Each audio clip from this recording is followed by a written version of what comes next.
Shakur, how are you? I'm good. Good to see you. Nice to see you too. All right, getting ready to fight for another world title.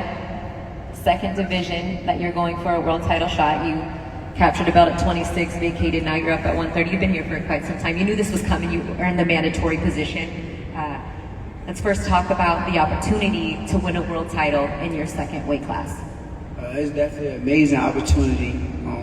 We back here, back again, fighting for another world title. My last world title I fought in October. This world title I fight in October. It's gonna be no different. I'm coming in to dominate.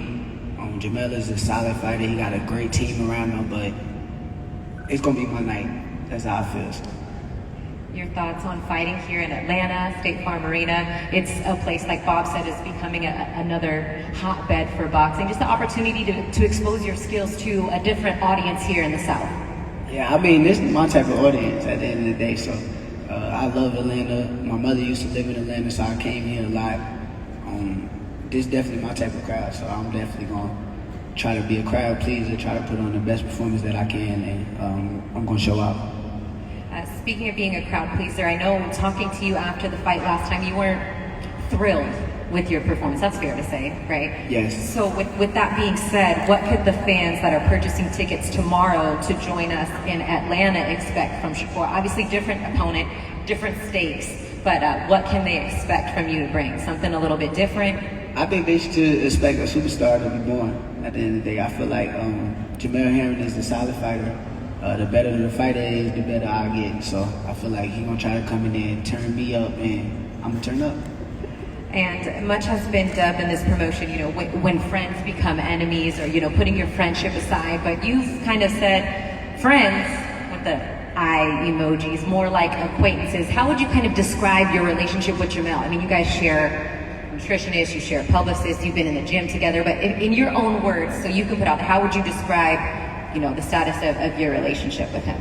He's just a friend of my family at the end of the day. He's not my friend. He's not nobody I talk to outside of boxing.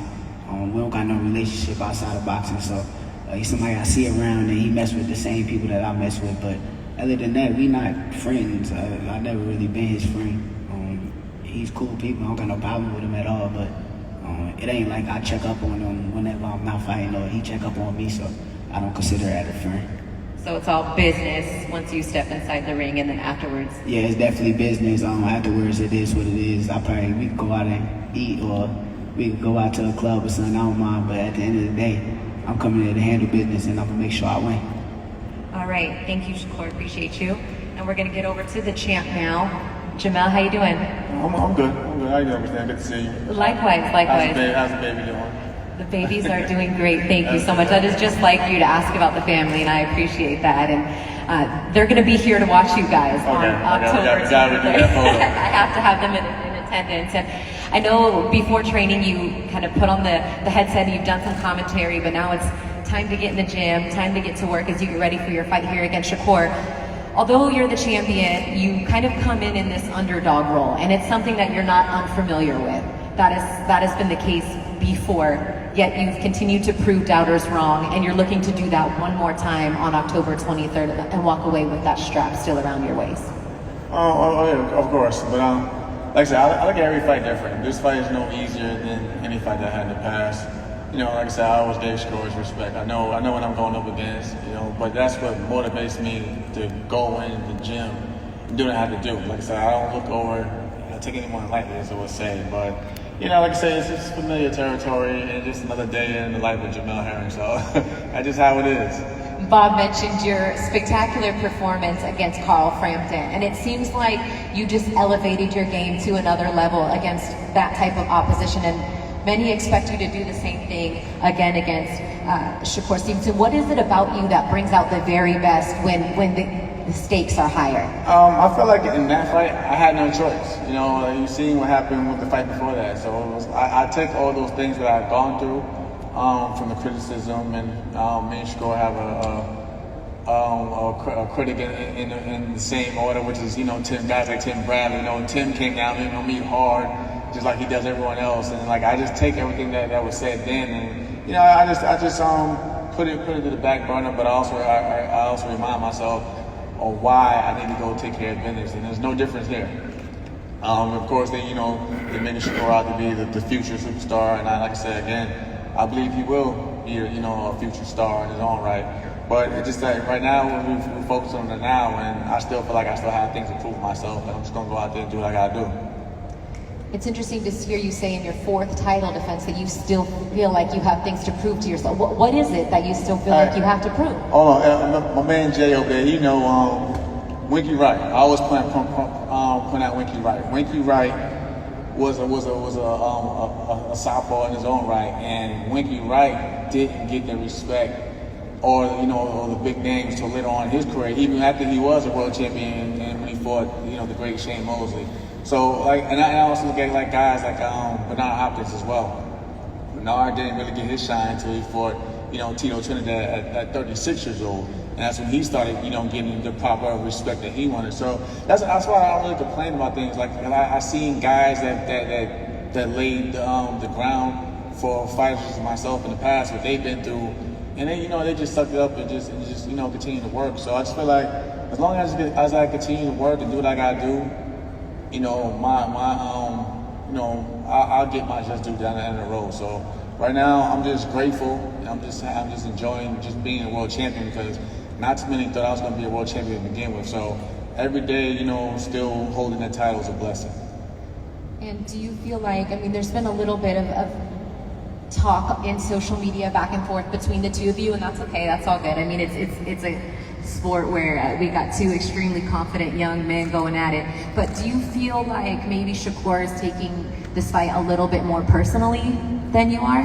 No, not so really. I've seen Shakur be worse. And I seen him at worse. And at times I say okay, it's just building a fight. It's just boxing chatter. But you just gotta tune it out, because at the end of the day, we both got what we wanted, which is the fight. It's a big fight. I actually feel like this is probably the biggest fight in the division right now with everything going on. This is probably one of the biggest fights in the division. But for the most part, with the social media, I gotta thank my daughter Cameron, because like I said, now we're living in an era where kids see everything, and my daughter was just like, "Dad, why is everybody attacking you?" I'm like, that's just the belly of the beast, as I would say. But it is what it is, but it's a great fight, and I just look forward to just going in there and putting on a great show for the fans in October. And I'd be remiss as well if I didn't ask you about fighting at State Farm Arena here in Atlanta. A chance to, as Bob said, put together pretty much an all-American fight card in such a great city. Just your thoughts about displaying your skills to a different boxing audience than maybe we've been used to in the past. I think as of lately, Atlanta alone has been growing as another city for boxing. In just the past couple of months, so it's actually just great just to not be in a bubble. For us to say that, it's great to actually have fans now in attendance for a change, and because the fans do play a huge part, especially in these big fights. Sometimes you need that crowd to push you and get you riled up. So I definitely believe that Atlanta's going to have that great atmosphere that we're both going to feed upon on October 23rd. Lastly, do you feel like you were there watching Shakur's last performance, you kind of heard some of the boos that people, even though he dominated the fight and won every round, do you feel like you can bring out of him something that will really, set the crowd off on the 23rd? Like I said, I was there and I heard the reaction, but I didn't go off of that because I know how talented he is at the end of the day. So I don't feed into what people say or think. That's their opinion.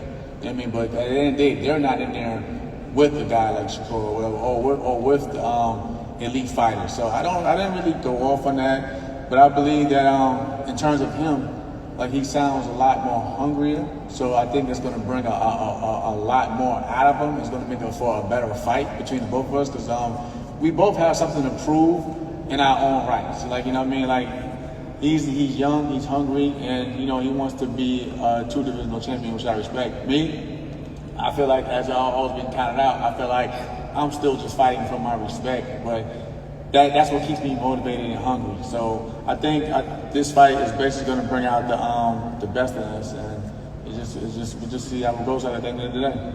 And we will see how it goes. It's going down October 23rd, live on ESPN. ESPN Deportes, and streaming on ESPN Plus. Tickets go on sale tomorrow at 10 a.m. Eastern, Ticketmaster.com, and then later at the State Farm box office. Bob, we'll be back here in October. Yeah, it's going to be great. It's going to be great. I hope the Falcons win a couple of games, you know, so people are a little happy on October 23rd. I think they play the Giants as my football team. Before that, they can lose that game and win all the others, right?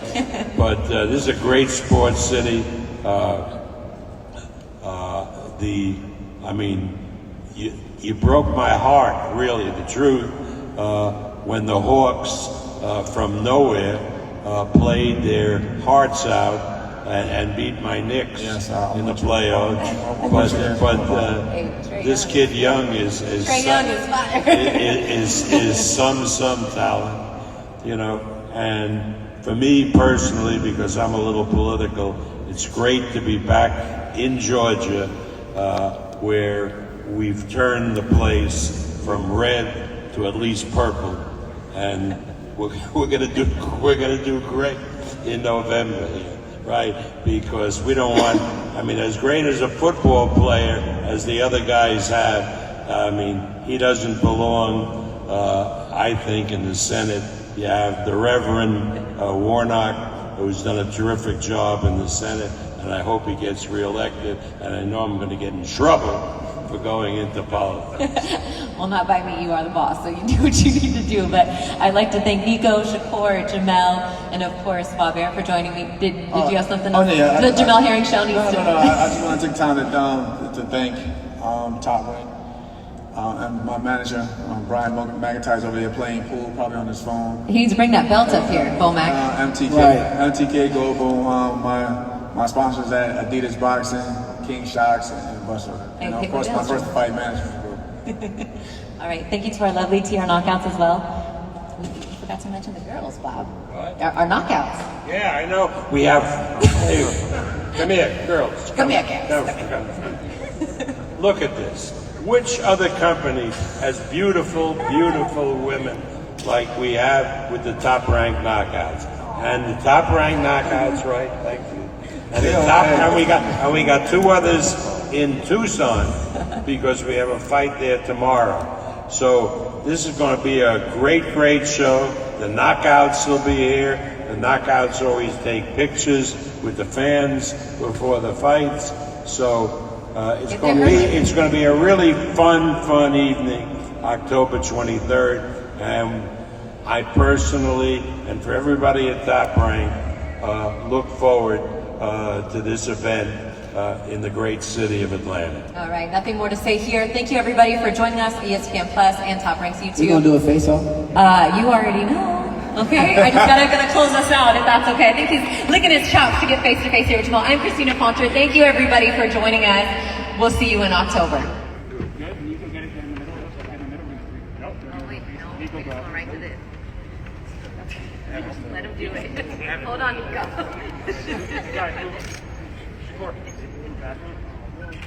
Move back a little bit. Come closer. They just want to do center to the background.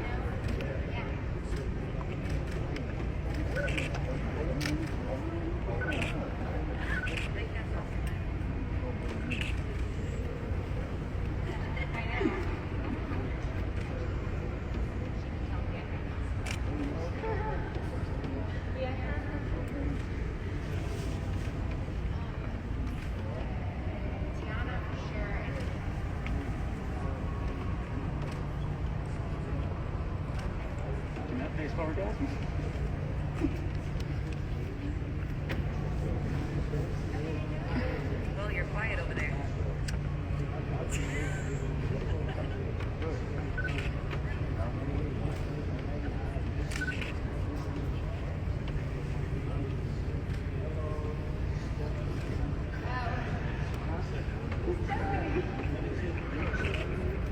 Face forward.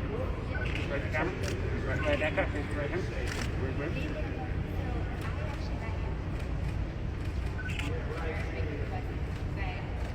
All right. Are we good? Forward. Go to You can come on. You can Hey, Bo Mac. Look, don't get me started. Hey, Bo Mac, you know what it is. You know. You know. That's why you talking about Juan right now. I'm trying to turn the subject. You know what it is. Ain't gonna happen, man. Hey, Bo Mac. It ain't gonna happen. Hey, Bo Mac, you know. If anybody know, you know. It ain't gonna happen. You know. It ain't gonna happen. Right, Jamel? I'm sorry. I'm sorry. It ain't gonna happen. That's it right there. Marine versus the ghetto soldier. You ain't never picked me apart. You ain't never picked me apart. Nah, see, I put in the corner against you. Yes, I did. What's wrong? Yeah. I don't know. Every fighter you put in the ring. You only scored one murderer guy. No, I did. You only scored one murderer guy. Who? It's the rest of you that probably came in the camp. All the other people that you bring in, you coach, that shit don't work. You know it though. Never. Especially not with him. Hey, you got the heart. I don't know about him. Oh, he got the heart. Why you think he hold the belt? Shit, he fought. Who he fought for? Why you think he hold the belt? Ito? Go with Frank, then Frank like this tall. Right?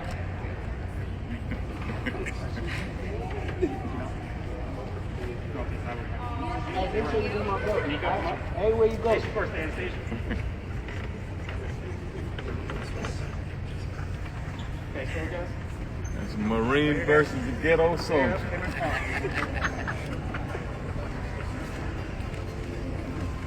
think he's there.